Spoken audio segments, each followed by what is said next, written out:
In the wake of rising tensions in Eastern Europe and escalating military activities by Russia, Sweden officially joined NATO on March 7, 2024. This historic decision was motivated by security concerns following Russia's aggressive actions in Ukraine and increasing military posturing in the Baltic region. Sweden's NATO membership was seen as a significant shift in European security dynamics, drawing both support and condemnation from various global actors. The announcement of Sweden's acceptance into NATO was met with widespread support from Western allies, but prompted immediate warnings from Russia. The Kremlin labeled the move as a direct threat to its national security.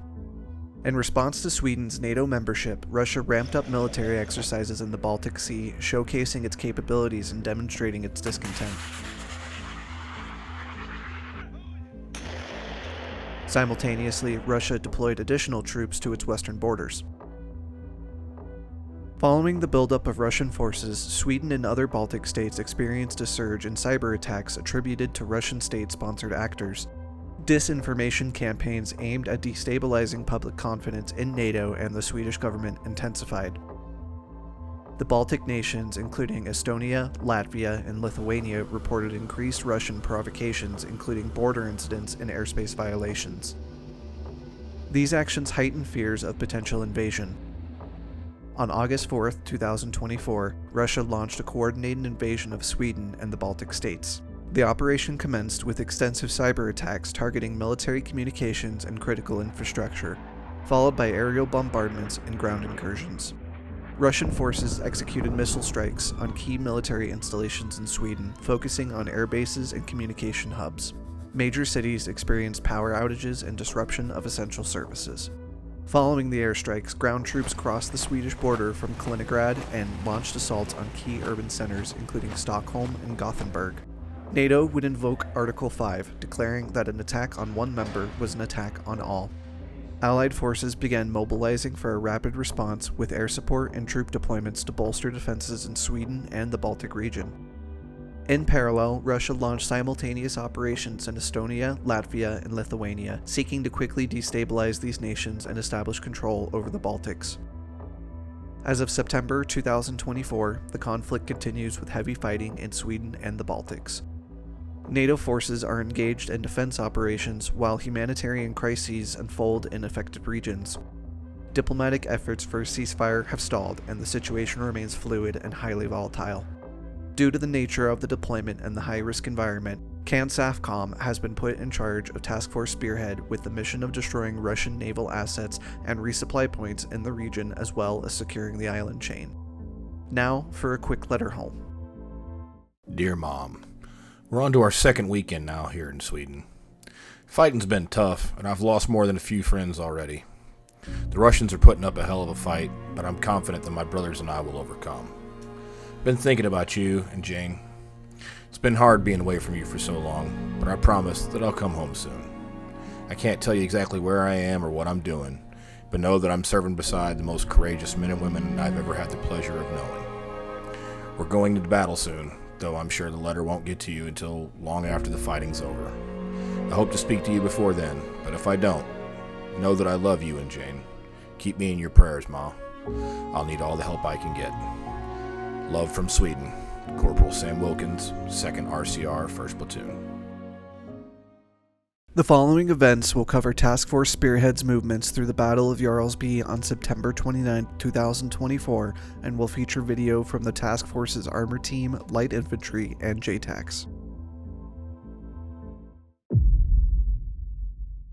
Russian military assets within the port of Jarlsby and surrounding compounds were detected by S2 and tagged for destruction.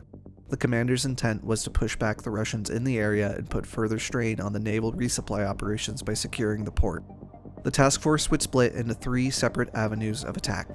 Reaper, the mechanized infantry battalion, along with Anvil, the armor detachment, would need to clear several long avenues of approach to the AO before the attack on the city could begin, designated Objective 1.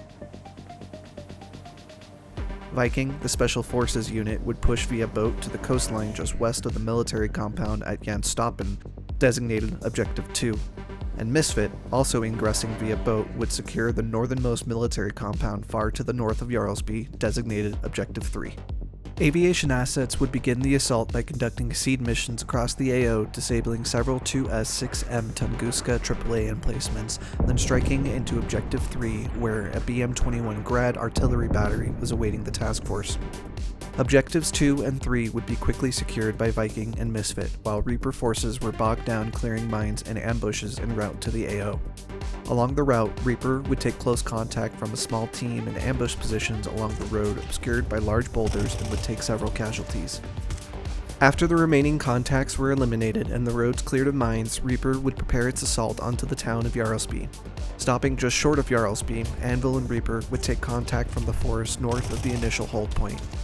Reaper 1 would push down to the hold point while Reaper 2 pushed to engaged infantry contact to the north. Viking at the same time would push from Objective 2 into the monastery at Prestapen, eliminating several ZSU emplacements and securing an observation point above the town in which they could support Reaper from. Misfit would push from Objective 3 down to a critical intersection to the northeast of Jarlsby and place mines, preventing the enemy from using a critical QRF route. After infantry contact near Anvil was dealt with, Reaper 2 would regroup with Reaper 1 and then begin their push onto the city. Trench works had been identified on the northwest side of Reaper's approach vector, so from the hold point, Reaper would flank around to the south and assault through several construction buildings. These buildings were well defended by concertina wire and anti-personnel mines. During this fight, Reaper would take several casualties both from AP mines and enemy fire. Viking pushed down from the monastery and secured the hospital just to the north of Reaper's position. Reaper would take massive casualties after several T-Series tanks encroached on the construction site and collapsed one of the construction buildings, holding an entire squad of Reaper infantry. Viking would come to assist, however Reaper would still have 6 fatalities from the incident. Misfit at this time had pushed south from the intersection northeast of Jarlsby and into the town, beginning their clearance, eventually coming in contact with a large enemy force inside of a military compound within the city.